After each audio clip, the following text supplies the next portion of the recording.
Hey, hey, friends. Wherever you are, whoever you are, you're very welcome here in our humble abode on Isla Mujeres. I am accompanied by my brother in arms, my fellow intellectual terrorist, Santos Bonacci, the godfather of syncretism. Welcome, sir. Yeah, thank you. We've had a delightful day, and we've been with this lot. Do you recognize him? Do you recognize him? Sacha Cobra. So all of her fan base out there. Hey guys, you've got a live audience out there. Oh, There we go.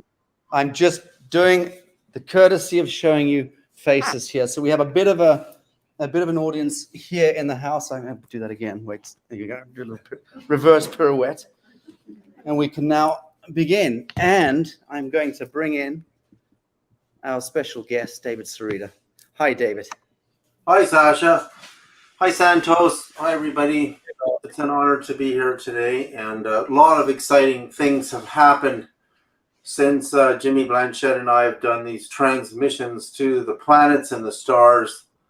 There's just so much wonderful, communication happening. I mean, it was actually the father of radio is Nikola Tesla. It actually demonstrated radio, the first radio at Chicago World's Fair in 1893. And he was soon joined by a mystic named Sir Oliver Lodge. And the U.S. Supreme Court ruled on June 21st, 1943, that Tesla, Lodge, and Stone were the true fathers of radio. And that Marconi, whatever he did, he was using Tesla's patents to broadcast across the Atlantic. But the reason I bring up Tesla and Stone is Sir Oliver Lodge and Stone is that Tesla, you have to understand, when radio was first born on this planet, this is in the late 1800s, there's no known transmissions or receptions of radio signals from outer space or in the interplanetary medium. And Tesla actually detected what appeared to be intelligent radio signals coming from either Venus or Mars. And it doesn't seem like he completely made up his mind in the end. But the messages were numerical sequences. They were numbers that were coherent and made sense. And what Jimmy Blanchette has started on his own, actually, is using a biblical sacred geometry measured massive antenna that he keeps in the southern United States desert. And we've been sending very coherent messages one at a time to the sun, the planet Mercury and Venus, and we did 2 tests to Jupiter and Saturn. The responses happen within days, and they're actually phenomenal. But I want to talk first about our last transmission we did with you, Sasha, and we sent a transmission to Venus, and we brought in your live audience, and something was happening during the transmission, and that is that these little handheld radios, basically, we sent out a transmission at 432 million hertz, which is 432 megahertz, and 432 previously demonstrated is an absolute perfect A-note harmonic. Jimmy and I also demonstrated that we received this download in our first transmission, which was last August the 8th, which was a signal sent at 250,000 watts, bounced off the moon and hit the Great Pyramid of Egypt. And we demonstrated that the Great Pyramid of Egypt received an activation and emitted a huge energy aura, which we detected with cameras stationed in Cairo. So what happens is normally Jimmy Blanchette has created a worldwide following. Well, people tune these little handheld radios to this sacred 144.1 megahertz.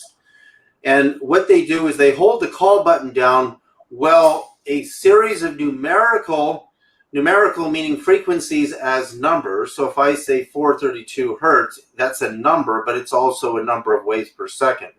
And it happens to be an audible tone. So Jimmy has students with a really simple, just playing an MP3 in their phone, holding the call button down, and they would release the radio. These little chirps start coming back into the radio. And those chirps, when spectral analyzed, represent numbers and codes, not binary, not Morse code, but actually numbers and codes. And so when we did our last transmission, Sacha, something was happening on my radio at 432 megahertz, which is just like what happens on all the radios he has all over the world at 144.1 megahertz. And that's not supposed to happen, because nothing happens at 432 megahertz when you're sitting in the middle of nowhere. So what's happened this week is, there's no other way to explain this, but it appears we've opened a portal between Venus and Earth. And I'm going to play a little video here that will demonstrate what's actually happened throughout the week here. Is if I turn my radio on in the house, and I left my radio on all last night while I was sleeping to see if there would be any phenomenon at 432 megahertz, and it was perfectly quiet all night. But in the morning, watch what happens when I go to share screen here just for a second, and yeah, you can see. Can you see my YouTube channel here?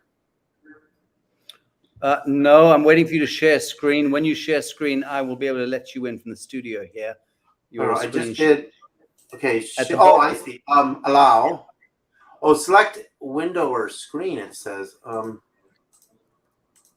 that's weird. At the very bottom, next to camera mic and invite, there's share button. Yeah, I did that. So what I got to do is go. Oh, it looks like you have to allow me on your end. So share screen. And can you see a video that I'm about to play or not? Nothing's coming up yet. Normally it comes into the back. Oh, sometimes there's a delay. There is a delay. Okay. Well, you're welcome to do a tap dance or juggle. You got your harmonica with you? Okay, well, if the worst comes to the worst. Actually, it was very dope what you did earlier. I love that. Okay, let's just say that's not working. I can just talk about what's happening. So what happens is, the second I walk my radio into the location where we did the Venus transmission, my radio just starts chirping at 432 megahertz, just like a bird, just like chip, chip, chip, chip, chip, chip, chip, chip. Now, if I walk outside of a radius of about 40 feet, it stops. That's not how radios work. Then I walk back in and it starts chirping again. So I filmed this, and I checked on what's called a frequency analyzer what those chirps are, and they're just sending numbers and code. Okay. David, I've got your. Oh, sorry, it's Debbie. Come on, I thought that was your mute your microphone. Okay, I thought that was your screen coming in, but it's not. It's just our Steadicam. So sorry. Do carry on. Okay, so what this means is, see, the way a radio works is if you're driving down the highway and you tune your radio to 92.1 FM, which means frequency modulation. AM means amplitude modulation. And AM radio signals are usually lower in frequency than FM signals, right? But if we're all tuning in to that number, we're actually biologically, our nervous systems are also tuned to that number. I actually did an experiment that proves this. That's why in the 70s and the 60s, when you turned on the radio, it was really scratchy. You got this kind of feeling on top of the music. It's actually because your antenna in your car was vibrating at that frequency and receiving at that frequency. So your nervous system, because your spine is calcium, which is a metal, which is a conductor, like an antenna, your whole body is actually vibrating at that frequency. So what we were doing with the transmission the other night with your guests is we were demonstrating that because we were all together, we were all actually at 432 megahertz. We actually were. Right. So we sent this signal out, which was a series of, first it was a series of tones, a series of Venus's actual resonant frequencies. There were 7 octaves based on the circumference of Venus at the equator. And then we sent a series of pictograms. One was a pictogram message. Another was a pictogram of my little daughter's eyes, just her eyes, showing the eyes of a child. And then there was a vocal message from myself saying to help, to send help to planet Earth because we've been hijacked by evil lords. And then you could hear the voices of my children just saying, calling all angels, and we called upon the archangel Gabriel and Michael. And then there was a song, a vocal song from my wife. So that's what is contained in a transmission. But also because your nervous system as participants is being tuned, because you're simultaneously tuning in, you're actually tuning to the frequency of the broadcast. What you're thinking and what you're intentionalizing during a broadcast is actually being sent to the planet Venus. And so what I've discovered that's happened in the last couple of days since we did this is it doesn't matter when I walk in this building. If I turn on my radio at 432 megahertz, it's usually chirping a message. And I mean, I know a lot about radio. I calculate thousands and thousands of frequencies for the last 15 years, and I understand wavelengths and frequencies very, very well. But I believe what Nikola Tesla actually discovered, the father of radio, is there are intelligences, you may call them gods or goddesses or whatever you want, on most of the 9 planets we're surrounded by. And in fact, the very first, I started speaking in UFO conferences, over 20 years ago. And I remember this guy giving this whole presentation about the Venus conspiracy, which is, Venus is on one side of us, Mars is on the other, right? They're our closest neighbors. And you're going to see this in the book of Revelation in 22:16. Jesus refers to himself as the bright and morning star, which is Venus. Venus is the bright and morning star. And in Dante's visions, Venus is the 3rd level of the 9 levels of heaven, hence 9 levels of heaven, hence 9 planetary spheres. If you count the sun and eliminate Pluto, you've got 9 spheres and 9 levels of angels, by the way. So also Emanuel Swedenborg found that the third heaven was identical to what Dante discovered in the 3rd heaven, which was the Garden of Eden. That humans were living in the perfectly healthy, nude Garden of Eden state before the knowledge of good and evil which is the knowledge of judgment, was taken in, which is poison. So we have a consistency about Venus. We have Jesus referring to himself as the bright and morning star in Revelation, and which is the end of Revelation, which is where the prophecy refers to the coming of the tree of life. The tree of life is the tree that after the proverbial partaking of the knowledge of good and evil, which is the birth of conflict, because it's the birth of judgment. That's why Jesus said you shouldn't judge anything, because judgment is actually war. It's conflict. Human good is not good. And we think we're right and the other person's wrong. This knowledge of good and evil is actually a trap. In fact, Jesus actually told me this in this blinding vision where Christ appeared to me in Topanga Canyon in 1994 for the first time. And he continued to appear to me since then. So what I'm trying to show you is a vision that where the heavens are not as far away as you think. They're not as far away as you think. And that when Tesla said he was receiving a series of numerical tones and frequencies, that's exactly what's been happening on this very, very simple, very inexpensive radio that can be tuned to the sacred 432 megahertz or the 144.1 megahertz. So what we're finding is that if we can get participation, mass participation from participants like you, that the more people that join in together when we do these broadcasts, these transmissions to the planets every month, that the response will become more and more and more profound. Now, when we did the first transmission to the planet Mercury, which was on September the 24th, this past September the 24th, is not that long ago. Within a day and a half, I had the most blinding spiritual vision. Literally one of the 3 best experiences of my life. In the middle of the night at 2 in the morning, I go into this massively clear lucid dream where my physical vision was thousands of times more pristine than these eyes. So if I close these eyes, even now, I can't envision anything as beautiful as what happened.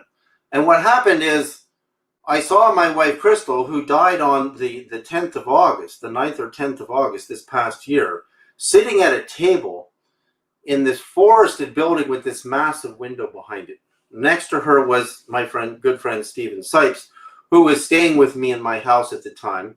And actually is a builder of a huge pyramid winery called Summerhill Wines in Kelowna, Arizona. So this man is very, very profound individual. And all of a sudden behind us, this massive tree of life is coming out of the sky. And this tree has a cloud around the top of it. It's flashing with lightning. And it settles upon us, and this blinding light rips out of the tree. And a voice says, which is really the voice of God, it says, I am the root of Abraham and David and Jesus. The root of the prophets. And it lifts me up out of my body. I literally physically thought I was dying. And I went into this sparkling, blinding light of God. And God's voice spoke and said, renew yourselves. Renew the earth, the new earth. And then I was taken way, way up above the earth. And God showed me a vision of the tree of life coming back down. And you have to understand what the tree of life is.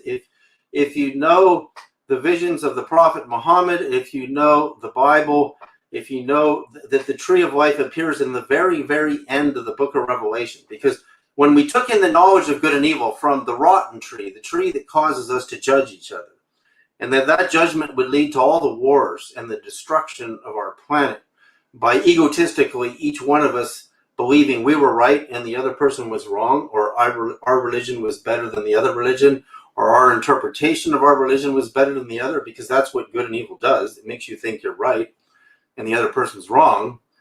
You know that song? I know that song. There ain't no good guy, there ain't no bad guy, there's only you and me, and we just disagree.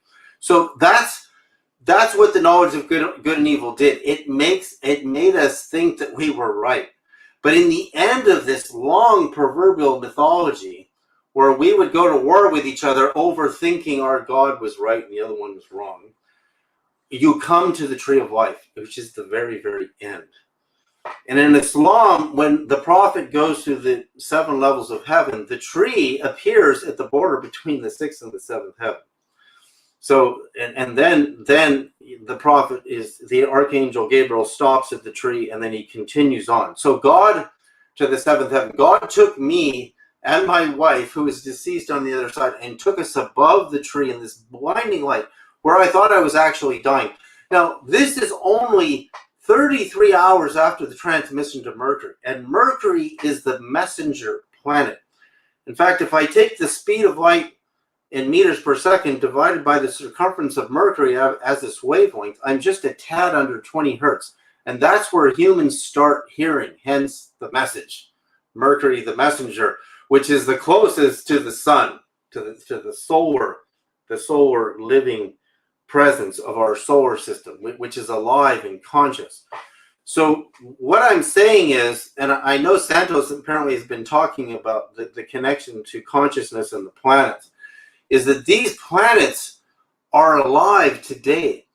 And when we send radio signals, because you're listening to a radio station or you're listening to a station on the internet, all those signals are earthbound signals. They bounce off satellites and they repeat around the globe, and they move through the internet, but nobody has done what Jimmy Blanchett and I are doing right now together before. In fact, it was only in 2008 when George Harrison, the legendary Beatles, died, and NASA sent his song to his guru Deva, the song is called Across the Universe. They sent it to the North Star. And it actually hasn't gotten there yet because the North Star is over 200 light years away. So radio waves travel at the speed of light. But when we send a message on Jimmy's antenna, which is this beautiful, beautiful sacred geometry antenna, and I talked to Jimmy yesterday, and he now, Sacha, has an improvement to the antenna. There'll be no antenna like this on Earth. There will be 2 antennas in tandem, One will broadcast the message at 432 megahertz, and the other will broadcast the message at 144.1 megahertz. And the ratio between those two is 1 to the speed of light. And the speed of light is proprietary as its velocity in our dimension, 299,792.458 kilometers per second. So that's what we're doing. And now what we're trying to open up is, what are the messages that we want to send to the 9 planetary spheres with your participation? And your participation matters, because when you tune in to a live transmission, look, it only takes 4.3 minutes to send a transmission to Mercury, 6.1 minutes to Venus. And the sun is 8.3 minutes, 8 minutes and 21 seconds. So the response you get is real. This is really, really tangible, is what I'm saying. Very good. Thank you, David. Any thoughts on what David's talking about with respect to last week when we were together? And Jimmy Blanchett was, if you remember, using the moon as a bounce pad, and we sent that transmission to Venus. So David is saying that he has conclusive evidence that some kind of a channel or conduit was activated a week ago today when we made the transmission between his geolocation, presumably, and the planet Venus. So just in summary, Santos may or may not comment to it, because I know a great deal more about Venus than most humans. What is the significance you see, David? Well, I would say the significance is what our planet's going through right now, and that knock and you'll be heard, knock and the door will be open. The significance is that the whole planet is asleep, and they're going deeper and deeper into a sleep state. The global authorities are removing our freedom of speech, our freedom to communicate, our freedom of expression. They're stifling our children. They're stifling us. And I see this as a real, authentic call out into the solar system. So every month, we're going to move to the next planet, to the next planet, to the next planet, and sending out these broadcasts. And so we want your participation. We need your participation. We don't just want your participation. Yeah, let me jump in. Okay, so that's the thing. I mean, with the syncretism society, it would seem, because what we're doing, this is the tip of the spear of collective first contact, which is what we're basically doing with hyperdimensional intelligences, with whatever's out there in the outer space or in there in the inner space. And we're using group plasma, ideation, projection, intention, using the moon as the bounce pad, using this incredibly beautifully conceived antennae system that Jimmy Blanchett has invented and built, which is harnessing messages, which we demonstrated in the media piece last week for anyone who wants to go back and look at that, how the pictograms are fed through. What's the machine that it's fed through, David, that codifies it into frequency? The images. Yeah, Jimmy can take a picture, just like NASA sent this Arecibo message, years and years ago, and it gets encoded into a radio wave and is sent out, and any intelligences out there can receive it and actually look at the picture and read it. And so one of the messages included the longitude and latitude of most of the most profound ancient temples on the earth, the Great Pyramid included, and Chichen Itza, El Castillo, which, there are so many of them. So Jimmy gave them the coordinates, and that basically tells them that we understand what those sacred sites are, and we're sending this out to you. Plus, there was a lot of other messages in the pictogram. and sending out a child's eyes, my child's eyes, who's 6 years old, was another pictogram. So just in the same way we're communicating now, actually, we're sending out pictures, motion pictures of ourselves through the internet. We can actually send these out directly into space. I mean, that would be a good question to ask Jimmy, is can we send a video, image, audio recorded message to one of the planets so they could see us? But what's very interesting about what happened to my radio today is that cannot happen. You see, if you have if you're driving down the highway and you're 100 miles from me, and we're both at 92.1 FM and we're listening to Led Zeppelin, we're both getting Led Zeppelin at the same time. So it's not possible for me to get Led Zeppelin in my office and not get it in my house 40 feet away. That's not possible. So that means the day we did the transmission, because I blasted my little podcast building here at 432 megahertz when I pushed the call button, which is in the same synchronistic moment that we sent out the transmission to Venus, there's a portal open in here now. And I can come in here at any time in the day and turn this on, and I might get a message from them. And it's almost like they knew I turned it on. As soon as I turned it on, they started chirping. I made a recording of it. I just can't get my share screen button to play right now, but and show it to you. But if you go to the website to register for the transmissions, you'll see all the videos on my site, and I believe you guys have your own link. David, let's break it down, because I want feedback from Santos here. Forgive me. Yeah. We'll be sending messages to the various planets, the various celestial bodies. The question becomes, how should we be couching messages? What messages may find relevancy? If we're beaming, for instance, to Mercury, what does Mercury want to hear from us? Well, first of all, these bodies are conscious beings, as we know. The Neoplatonists called them archangels, dominions, kingships, rulerships. They're all different stratified hierarchies of rulership. So if we're going to be sending messages to them, the messages should be of the kind of asking them permission to help us. They will help us unless we ask. So that's what a prayer means. To pray means to beseech.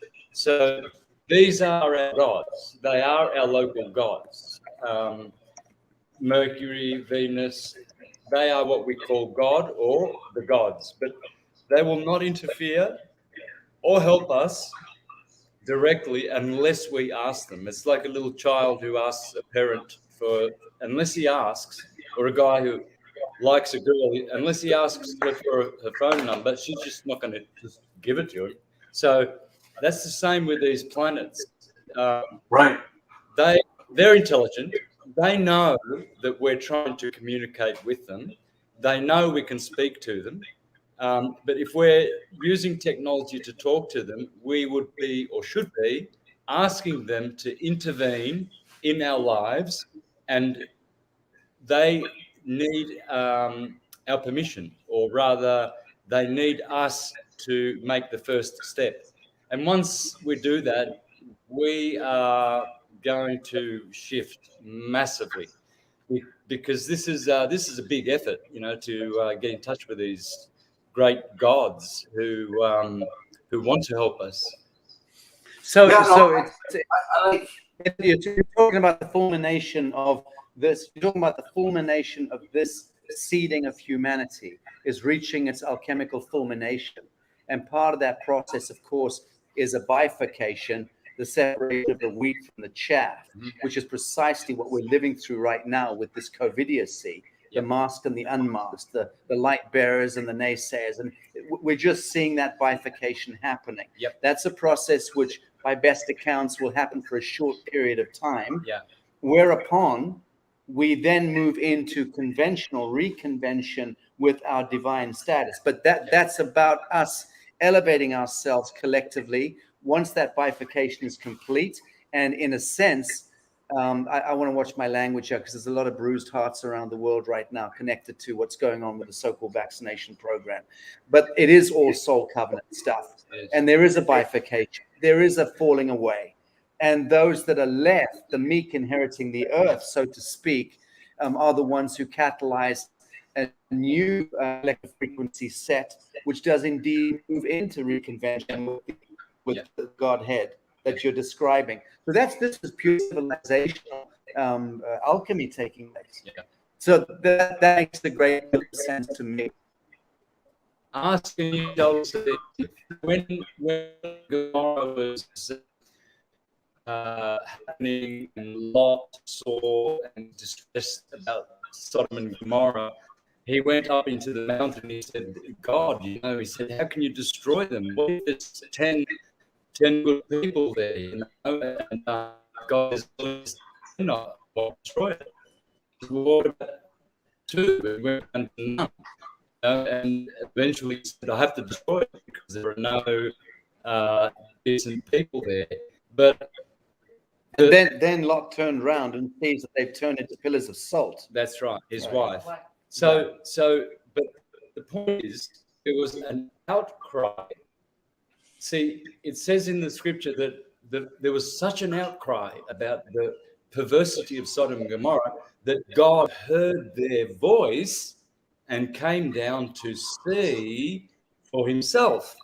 Now, of course, this is poetry, it's not literal, but it teaches you a truth. And in that, when we collectively, when we beseech these gods, the sun, Saint Michael, Saturn, Saint Ariel, when we beseech them, we now give them permission to help us. And they come down and look at our condition and feel pity for us. But if we don't ask, if we don't do what you're doing, trying to communicate with them, we're not going to get anywhere. So it's a great step forward. It's how we get their attention. Yeah, I totally agree with you, Santos, and I totally agree with you. And also to have reverence when we're approaching them, which is why I use the children's voices. And I think I got my screen to work now, Sacha. I think I know how to do good this. Man. Okie doke. Let me see if I can bring you in. So watch this. Let me go to. I'm not seeing you. Oh, back up. I'm not seeing you in the room, so I don't know how you can share your screen. I would have to see you come up in the green room. I should see your screen as an option to then bring you in, drop you in to the broadcast. I'm not seeing that. Okay, so let me see. It says share screen or window, entire screen, and then allow. No, it's still not letting me do it. Okay, I don't know what this is doing. So, but anyway, I really think that there's so much evidence that the consciousness, in fact, even if you look at, this is in the book of Isaiah, and this is one of the arguments that was brought up recently, that in the book of Isaiah, it says that Lucifer was cast down from the bright morning star. So therefore, the bright morning star isn't good. No, that's not true. See, Lucifer in Isaiah was cast down from the bright morning star because that's probably where God at that time had a throne stationed on Venus. Why? Because it's right next door where the gods can be watching humanity from right next door. And that Lucifer was cast down. This is in the book of Isaiah from the bright morning star. And therefore Jesus in 22:16 in Revelation, which is getting the end of Revelation, identifies himself as the root of the prophet of David, which is what happened to me with the tree of life. The tree of life and the blinding light that came out of the tree was many times brighter than our sun, identified itself as the root of Abraham and David and Jesus and the prophets. So therefore the transmission worked, is what I'm saying. There's no way I could have had that experience if we didn't do the transmission. And we have multiple people who have written in who also had incredible experiences within 3 days of the transmission. But we had so few participants because people don't know how powerful this is. There's so much fear in our culture. We've created so much fear. I mean, what if you invoke the wrong beings, people tell me. Well, that's why you send out your intention. And believe me, the Supreme Being knows all of our languages. You could send out a message using any language on earth, and I guarantee you it's well understood.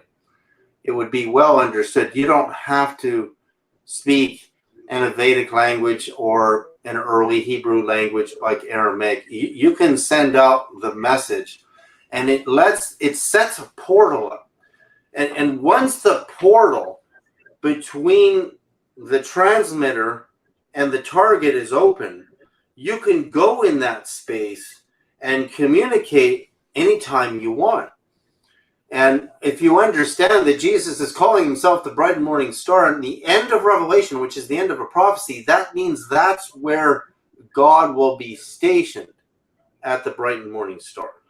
And that's Venus. That is the bright and morning star. The Bible's written in code. What is the next objective? What is the next objective? What are we doing next with the moon bounce transmission with Jimmy? What's planned?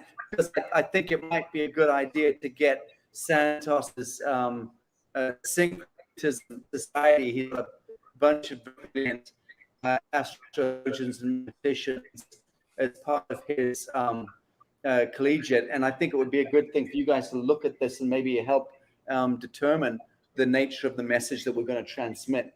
For sure. That's what needs to happen. We need a message. David, let him just explore this idea. Yeah, the more groups of conscious bodies around the earth get to know of this and join, the bigger will be. Remember the Sodom and Gomorrah outcry.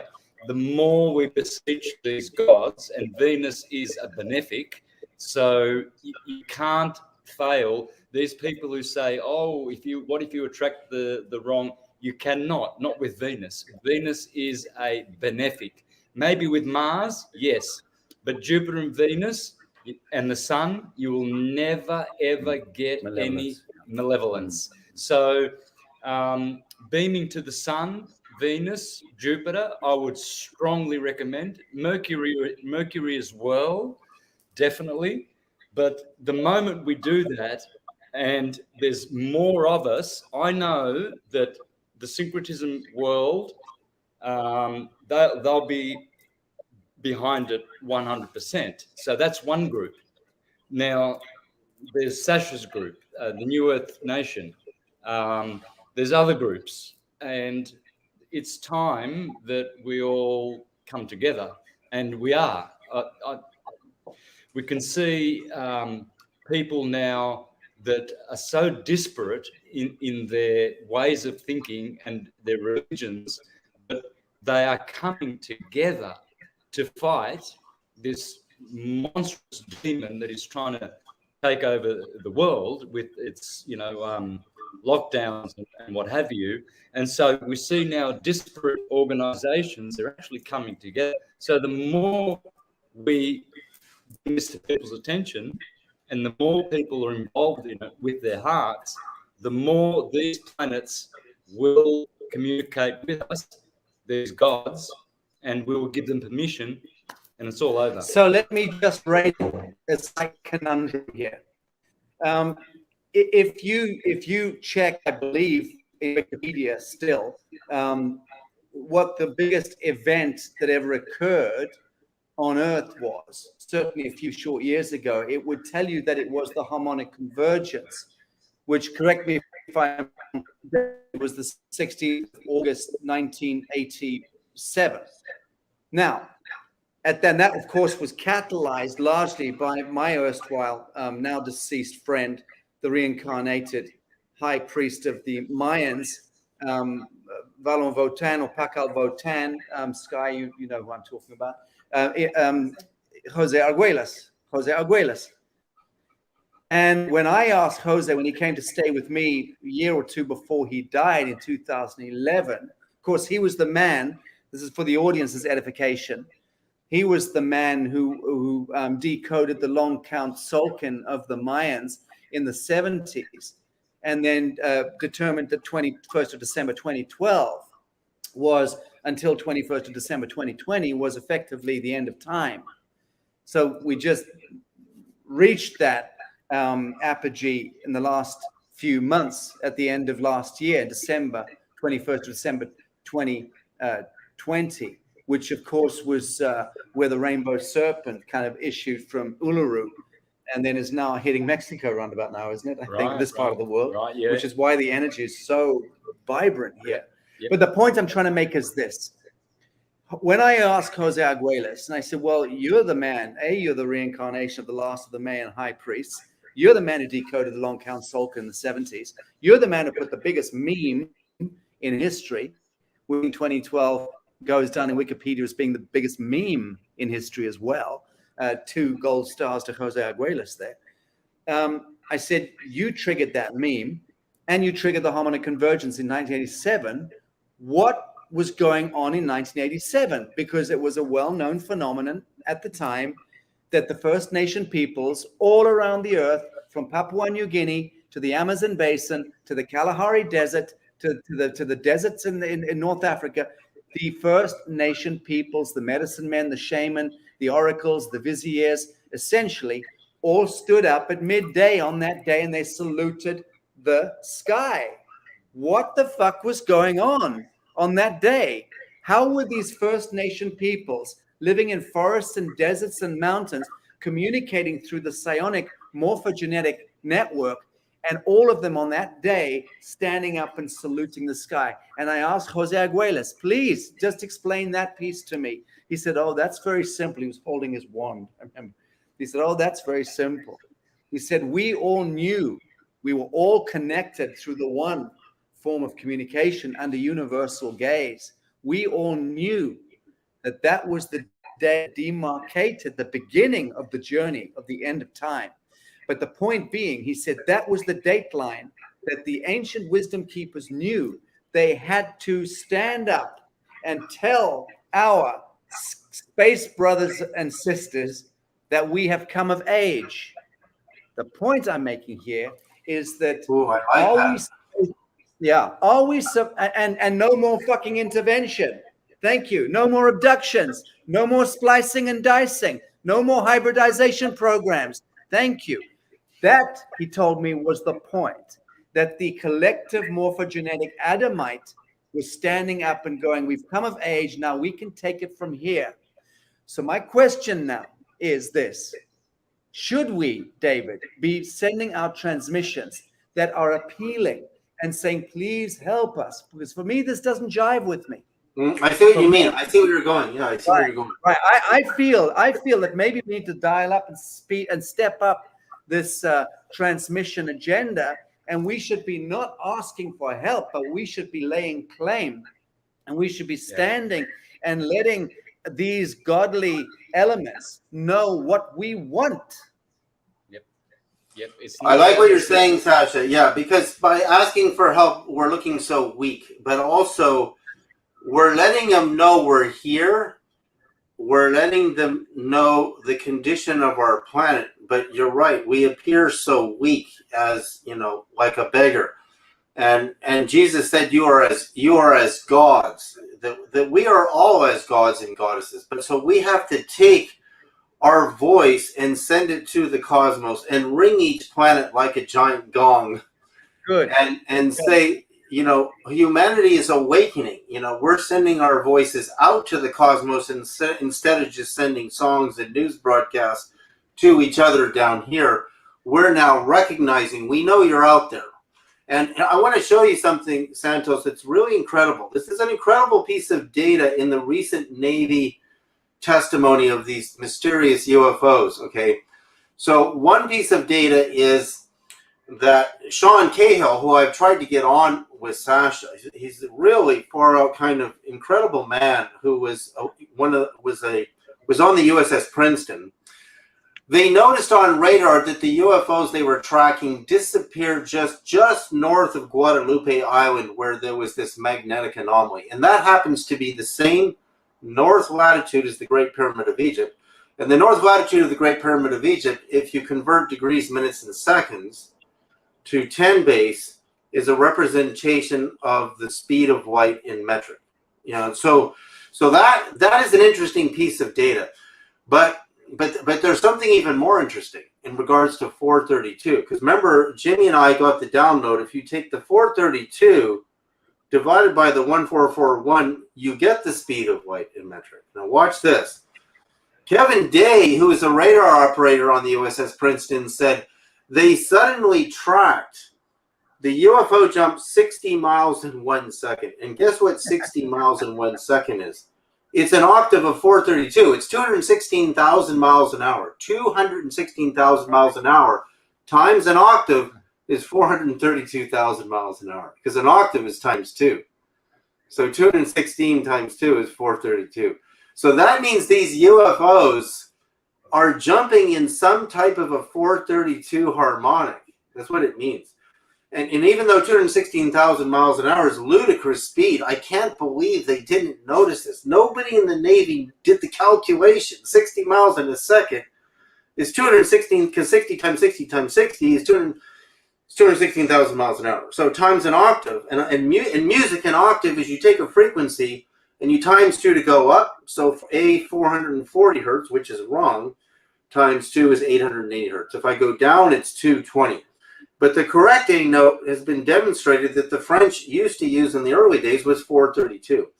So what I'm telling you is these UAPs are jumping in a 432 octave.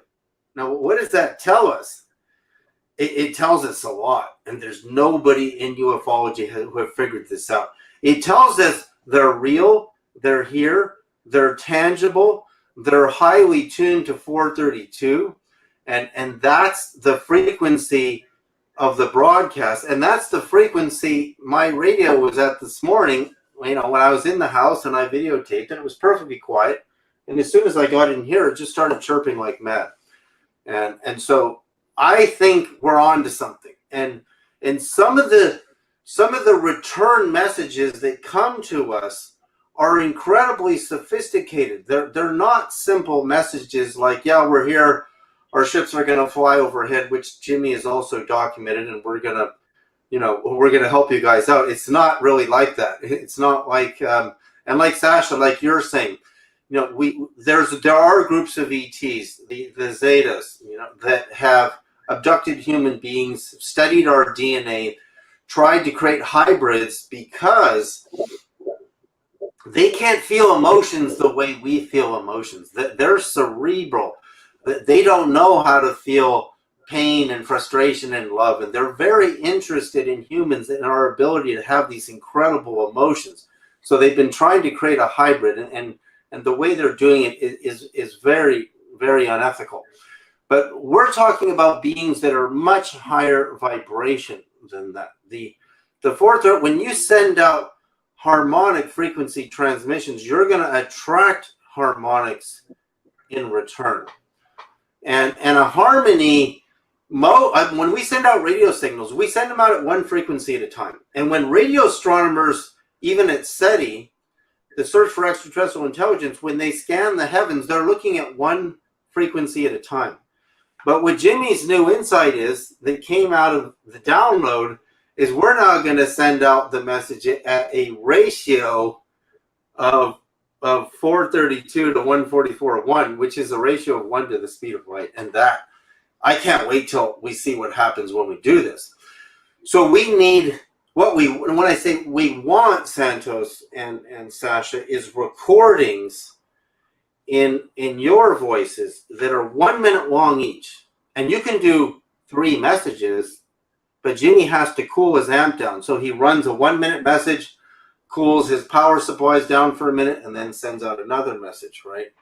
So we have to decide what the messages are. You're right, Sash. I love what you're saying. It's an incredible insight you're having and you're sharing, Sash. Is we shouldn't be like beggars and saying, "Oh, please come help us." You know, we're so weak. Our weakness is our fear.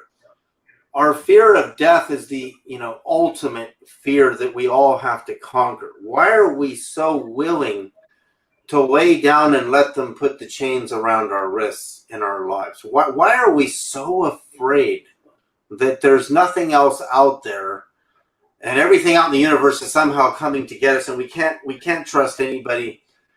Even Stephen Hawking said recently, be careful about sending messages into space because you might really attract somebody, which means he's acknowledging there's somebody out there. That's a fact. But I mean, I spent a little time with Stephen Hawking. It was one of the weirdest and most wonderful and weirdest experiences of my life, when you're in a room alone having a conversation with the cleverest man alive, and it takes him about 43 minutes to answer in one sentence. But he's looking at you with these eyes, and you're speaking, and you're going red and tripping over yourself. And he's just looking at you with these eyes, and you know that this fierce intelligence is scanning every fucking syllable. Anyway, that was a long time ago. But look, I'm liking where this is going. So I think we can work on that. We can work on a full-bodied, dropped balls message to the cosmos, right? Yeah, for sure. I think we can definitely work on that. What about what about, timelines? Sasha, what about some of the people you just mentioned, like the harmonic convergence creator? Is he still alive? No, he died in 2011. Jose Arguelles. Jose did. And you know about Kalman, right? Johann Kalman, who Well, we could ask Lynn McTaggart with the intention experiments. I'm so loosely in touch with her. And also, I don't know if Professor Roger Nelson with the Global Consciousness Project at Princeton, which I was involved with 20 years ago. I think that's still going, but there are some. Oh, I know Roger. I know him personally. Well, there you go. So ask Roger, and I can reach out to Lynn McTaggart with the intention experiment, and we can see if we can unify those groups. Simon Parks has already said he doesn't want to participate because he thinks the 144 is a devilish number. So hit that one on the head. But I can give it some thought. Any ideas, anyone here, networks out there that might want to participate? The question is from another angle. If we have contactees, that's one method to send out messages and to get response. But we have also contactees from Venus, from any kind of, and that could be also a possibility to get intel about this experiment. Yeah, what they say that's about good. that. That's a good idea. So yeah, that's a good idea. Contactees maybe would have a very visceral instinct about what. Yeah, and they can ask like Elena Danan or whoever. Well, Alex Collier. He's the best. Well, I spoke with him. Do you know Alex? Do you know I know Alex? I know who Alex is. He's the Andromedan contactee, of course, and who brought to Earth after his contact with the Andromedans, which went on for a long time. I don't know if it's still going on. I spoke to him a couple of weeks ago because he was sitting in Laura Eisenhower's car when they were driving away from a conference, and she was on the phone with me, and she mentioned that Collier was sitting next to her. I almost choked because I've wanted to speak to that man for 20 years. Now, I managed to then, but we can try and inveigle him because he's got direct contact with the Andromedans in that sense. He's the guy who brought back this message from the Andromedans, which has affected my life since I first heard it. And for me, it's the gold standard in consciousness and sovereignty, which is the pain that you feel is the love that you withhold. Alex was in Topanga Canyon in the same years I was living there in a giant yurt when Christ was appearing to me in blinding light in Topanga Canyon in my yurt, and Alex was having his experiences. And then there was the Topanga Canyon UFO wave where the military helicopters were flying through Topanga Canyon. And I interviewed a college professor from Santa Monica College who saw the whole thing happening from his deck in Topanga. There was a lot going on in those days in the early 90s in that little cove. And so, yeah, there's also the idea of sensors. So the Roger Nelson and the Global Consciousness Project, he appeared in my film, The Voice, and we did a whole segment on it. And the random event generators, it would be interesting to see if there's an increase in their coherency when we do a transmission.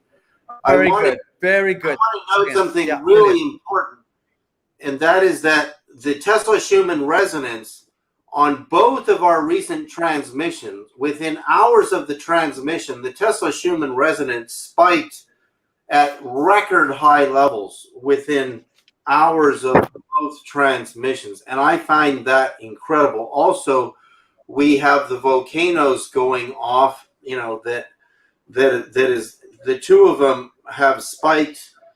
There's 3 volcanoes that have suddenly spiked, one in the Canary Islands, which is very, precarious situation that have happened, within synchronistic. You can't necessarily say that's a response, but there is a synchronicity to the timing of our August 8th transmission.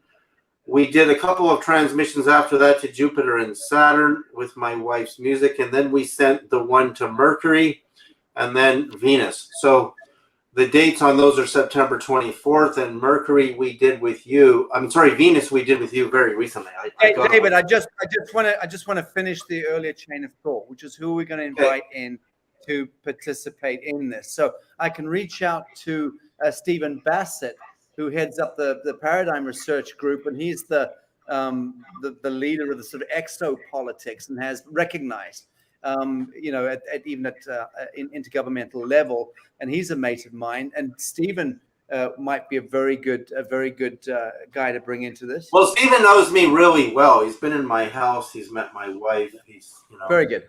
Eaten at my table. So yeah, I love Stephen. He's an incredibly amazing guy. Yes, he's more amazing than you can see in the media. He's way more amazing. Except he's a very brilliant man, except he's a fucking Democrat, which is unforgivable. But Michael Salla, what about Michael Salla? Well, I love Michael Salla. Look, these are all people I know from my UFO days and speaking at conferences. I know Michael Salla is incredibly knowledgeable about the different races and probably could tell us a lot about the Venusians. And also Elena Danin, I've not heard of her. Denan. Elena Denan. She's a friend of Alex Collier. I've never heard of her. Okay, I thought I knew them all. Well, Laura's a given. I can bring. So why don't we do that? Why don't we just really get the full coterie of all the people who are really at the front of this kind of, pushing the envelope in reconvention of cosmogenesis. We have access to all of these people. We know them all variously. And why don't we get everyone to input frequency-wise into a unified message, and then send that? You can play the mandolin. Oh yeah, for sure. Yeah. Yep. Or the mouth. All right. I like the idea of doing that, because then David, they'll bring their networks in, and we can set up a big show on a particular date line, and then Jimmy and you can trigger the moon bounce. We'll do a live broadcast and have all those folks on a panel, and even some mathematicians, or Shanaz, invite Shanaz in as well, our NASA rocket scientist. It'd be very interesting to do that, because that's one way of convening a hell of a lot of people around the world, multidisciplinary, into a group intention. But it would be a very conscious grouping of people, and I think that's important. Yeah. For sure. What about voices? Like, I even thought of having my friend Dan Aykroyd record a 1-minute message. I wonder if he would do it. I mean, what about whose voices should we send out there? And that's obvious. Greta Thunberg, obviously. Or just no name. Should we just use people who send us in, or should we open up the table and say, send us in a 1 minute recording, and we'll pick, ones that are. That's a good idea. It's possible to have a little app thing on the website where people can just record their voices in 5 seconds, all saying the same thing. So we come up with what that line is, and then thousands, tens of thousands, hundreds of thousands of people around the world, we can do Insta and Facebook and social media campaign, and they literally press the cursor onto that button. It records their voice saying that line, and we amass that and then compress that like 10,000 voices from around the world. Wow, I love what they say. We are humanity, and we just hear that in different voices and different languages. Yeah, let's work out what that message should be, but that could be a really fun way of doing it. Okay. Well, I love that idea. And put some music in the background and just have them say, like you said, 10 seconds, 5 seconds, and we just have all these beautiful voices looped in, and we start sending it out. Very good. And, I do know Jimmy Page. You know that, don't you? Oh, no, well, really? But the thing is, can you imagine Kashmir at the front of that? Right? My favorite song of all time. There you go. All right. Well, look, that brings us up to the top of the hour. 1 hour and 1 minute and 16 seconds. So I think that's bringing us to the end. David, last comments or thoughts before we wind this down? Well, the most important thought is understanding, and Santos brought this up, is tuned coherency. So it's like any of these global events, when you get synchronistic, where we're all coming together and we're all doing the transmission at the same time and participating. Those participants are, you see, there's a part of a radio wave that carries consciousness. And I've really been able to identify what that is with some experiments that I've done recently. And again, when you tune your radio to 97.1 FM or whatever it is, your whole car is vibrating at that frequency, and everybody in it, because your spine's made of calcium, and calcium is a conductor. It's a metal. So you're all vibrating at that frequency. So try to understand that it's not just about the messages we record and we send out. Your consciousness, your living presence becomes part of the transmission. That's the most important part, is when it goes out there, it has a feeling to it. It has a vibrational human presence feeling to it. I remember this as a kid, in my parents' car. I was born in 1961, and I remember when I got my first radio, there was a feeling when we were all tuned into those frequencies, listening to our favorite, music, and if you liked listening to Walter Cronkite, there was a vibe, and that vibe was our togetherness at that frequency. So don't think, oh no, I don't have to participate. These guys can just do this, and I'll just dabble on the internet all day. Really get off your seat and really stay in touch with Sacha's team, and let's do this together, because it's really real. This is really real stuff. It's not pie in the sky stuff. So that's the last thing I have to say. That's beautiful. Very reminiscent, speaking of those radio back in the 70s. I was also listening to my radio under my duvet, jacking off to Karen Carpenter. No, it wasn't her. It was Linda Ronstadt. That was the one. That's the one. Now, Karen Carpenter, you'd be crying your eyes out. Yeah. No. Not going to work. Last thoughts, Santos. Well, so we serve the gods. There's no doubt about that. But the gods serve us. In the Babylonian language, the sun is called Shamesh, and that means servant. Every day, the risen Savior, our Lord Jesus Christ, the Son, Saint Michael, serves us. It gives us light, photosynthesis. It gives us vitality. They are our servants. So we don't need to go begging them. Yes, as I pay respect to Sacha and all these people, they pay respect to me. We serve each other. Everyone is in service to each other. There's no reason for us to think that the sun is so much bigger than us, that it is so much better, and that we need to beg it and beseech it. It's more like a diplomatic commissioning of them to intervene and help us, because they have that power. They are our servants. The sun is our servant. All we need to do is ask it. Simple. Beautiful. Sacha, any Beautiful. thoughts? Any closing thoughts with the three louche males running the commentary for the last hour? I don't know if you're putting me on the spot. Yeah, sure I am. You're absolutely on the spot. You need to broadcast your voice. Oh my goodness. I don't know that I honestly have that much to share. I think it's a really beautiful idea to have a lot of people communicating and really setting an intention, you know, because for me I feel that, again, I always come back to the same thing. I feel that a lot of people get very excited about doing certain things, but they haven't done their own personal work.